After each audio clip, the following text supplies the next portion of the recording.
The wolf's angle there is in that middle flag on the right. There you see a Nazi flag, and on the left you see a NATO flag. Right. So this is the Azov Battalion. That says Azov in Ukrainian there on their flag. So this group in November 2014 was absorbed into the actual Ukrainian National Guard, right? So the Azov Battalion is literally a battalion of the Ukrainian government.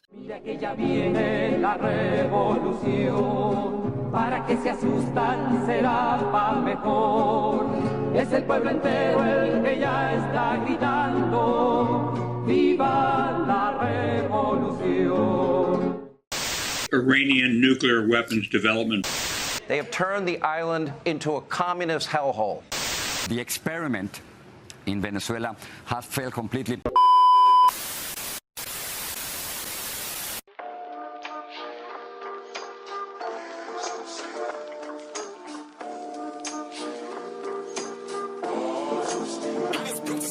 You mentioned Azov Battalion, and I think that's one of the names that is barely getting any coverage in mainstream media.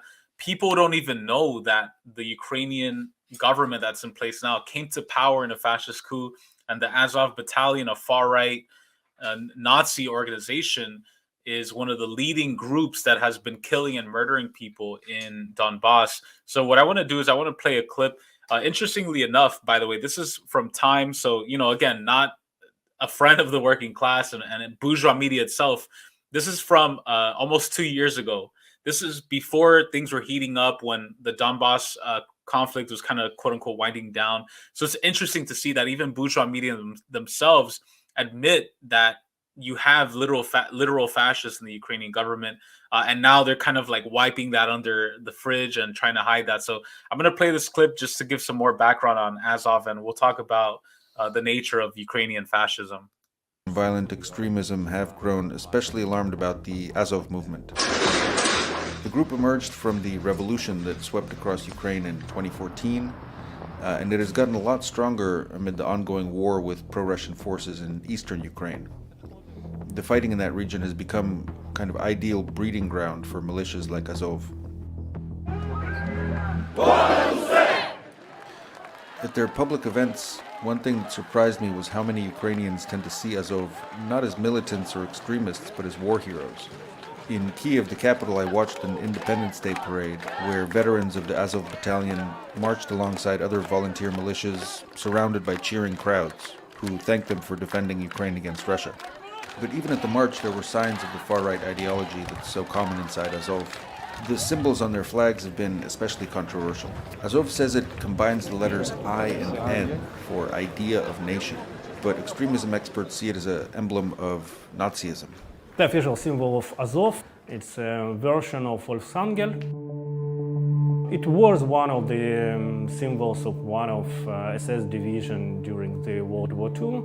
It is one of more or less usual symbols for neo-Nazi groups all over the world. And it's not just about their symbols. When it was founded in 2014, Azov drew many of its commanders and recruits from Ukraine's most notorious far-right groups, including outright neo-Nazis. We basically recruited everyone who could hold weapons in their hand when the Ukrainian state was paralyzed and the defense of Ukrainian state was totally in the hand of Ukrainian volunteers. So there were many war adventurers, guys who believed that they are on kind of ideological tour to save maybe the future of the West and so on and so forth. So the future of the white race? Or, yes. Azov's paramilitary wing is now a major fighting force, with its own bases and training grounds near the front lines of the war against pro-Russian forces. After the Veterans Parade in Kyiv, I interviewed Andrei Biletsky, who founded the Azov Movement in 2014. Это воинское братство, это люди, которые не просто служили вместе, вместе проливали кровь, переживали гибель товарищей, сладость побед, охраны общественного порядка на улице. Мы создаем отряды самообороны, которые помогают поддерживать порядок на улицах. Azov's leaders have also tried to break into politics. They failed to win any seats in parliament during the most recent elections in 2019, but their plans in Ukraine are ambitious. Сьогодні ми відпочиваємо. Але навіть відпочиваючи, ми пропагуємо наші нові українські цінності. Бути сильними і сміливими, бути єдиними і відчувати братерство своєї нації. What worries officials in the West is Azov's recruitment strategy. It's tried hard to build friendships with far-right groups around the world, especially in the US and Europe. During my visit in 2019, I spent a day at one of the biggest recruitment events in Azov's history. Thousands of people showed up for a day of fighting sports and blatant propaganda. There were neo-Nazi symbols, tattoos, and posters all over the place.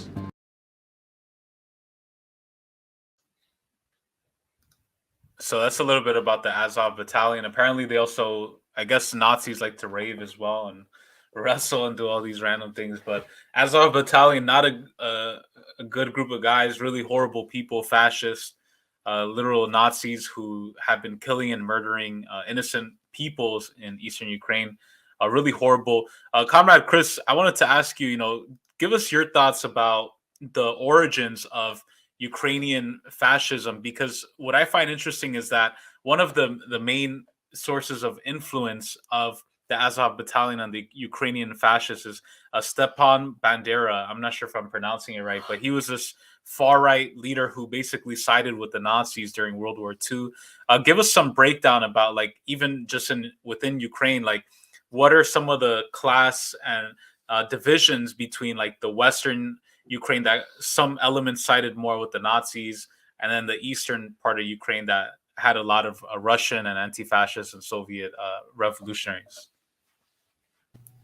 Yeah, so that's a very long, complicated history, but basically,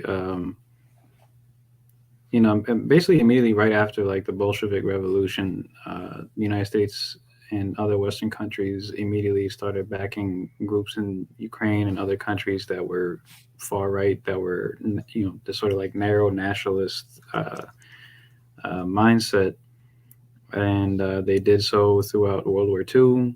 Again, like you referenced, the Nazis backed Bandera and this Ukrainian nationalist front, which ended up actually aiding in the genocide committed by the Germans, by the Nazis in Ukraine, massacring thousands of Poles, thousands of Russians, thousands of Jews, and Roma people. And so largely, this was largely concentrated in the western part of the country, and so like areas like Kharkiv and Lvov is very nationalist oriented and I think if we go back to the sort of communist readings, nationalism within the sort of European sense usually turns out to be very imperialist minded and white centered and the sort of white supremacist purity idea. And but yeah, the East was always much more like mixed with Russians, and there's also a long historical process of how that happened within the empire. You had two options. You either had the option of this nationalist project that is based around this myth of what a Ukrainian is, and you had the idea of everyone should live in a socialist republic that is based in internationalism. And fortunately, after the Bolshevik Revolution, after World War II, the Soviet Union won, and Bandera, and his nationalists, and also nationalists in Russia and other countries, also lost, and didn't get to sell out the country. But the fact is, after 1991, when the country was sold out, when all these countries were sold out, and to the West, and corporations from the United States started owning the resources in these countries, and the state was completely dismantled and everything was privatized.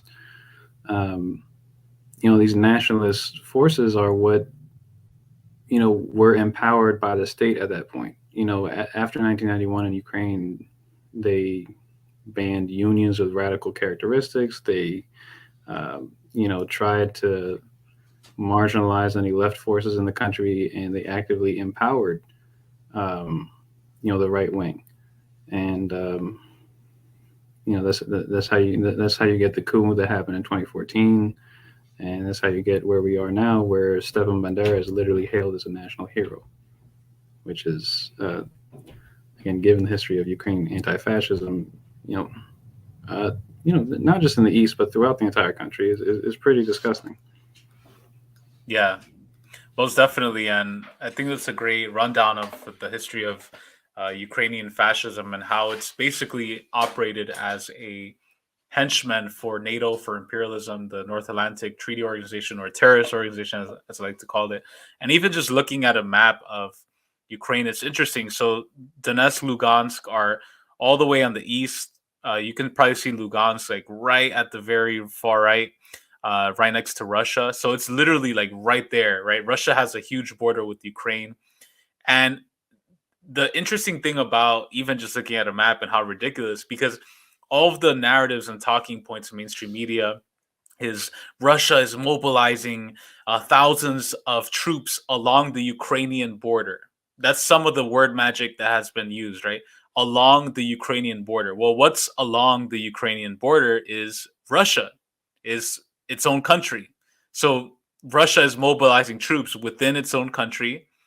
A country has the right to do that, obviously, within its own borders, right? They're mobilizing troops. And can you imagine if it was the US? Like, I live in SoCal in Southern California. I live in LA, not too far from San Diego, which is on the border between the US and Mexico. Every day, there are US troops mobilizing on the Mexican border because they're in San Diego. And by the way, San Diego and Southern California is stolen lands from Mexico anyway, to begin with. So you don't see that same kind of rhetoric used when it's the US military, but when it's Russia, it's horrible, it's evil, and they're planning an evil takeover. So, Comrade Mitch, your thoughts on fascism, the roots of fascism in Ukraine, and also connected to, like, one thing that I find really interesting is, like, that I call it like hipster fascism, is how a lot of these coups and color revolutions in the 21st century, they have the aesthetic, the appearance of being free loving and hippies, and we're just about democracy. Euromaidan, we saw that, right? 2011 coup against Gaddafi, it was just pro-democracy people, and they ended up being like far-right Wahhabis and involved in trading enslaved Africans, Libyans. Tell us a little bit of, like, your thoughts on this kind of collaboration between these liberal hipster imperialists and actual fascists. I think Ukraine is such a great example of that. Yeah. Of moderate rebels, and I think that's especially relevant in recent memory, especially as it connects to Russia, as far as in Syria. The United States was supporting the Al-Nusra Front, which was an organization that was organized by Al-Qaeda, which was the organization that did the 9/11 attacks, supposedly. So that, it's very ironic that the United States is supporting these so-called moderates who, oftentimes, end up turning their weapons against the United States, and it becomes a problem for the United States as well. I think we used this term color revolution a couple times. So a color revolution, Ukraine had the Orange Revolution in 2004. That was the first sort of color revolution in Ukraine, and that was a series of protests that demanded a re-election, essentially, and accused the pro-Russian government at that time of being involved in massive corruption. This is a tactics that's been used all over the world, but the term color revolution kind of came to describe the revolution supported by the United States and their allies in the former Soviet bloc, so Yugoslavia, Georgia, Ukraine. We see the markings of a color revolution today in Ukraine. But I wanted to mention, going back to the fascism aspect, that symbol they brought up, that's the wolf's angle, right? And so the wolf's angle is it's really an ancient German rune, based on a wolf trap. It's a part of a wolf, the top part of the wolf trap. But it was used during World War II by the Nazis. Several different there was the most famously, I think, the second SS Panzer Division, Das Reich, and then the 4th SS Police Panzer Grenadier Division. So this was an SS symbol, right?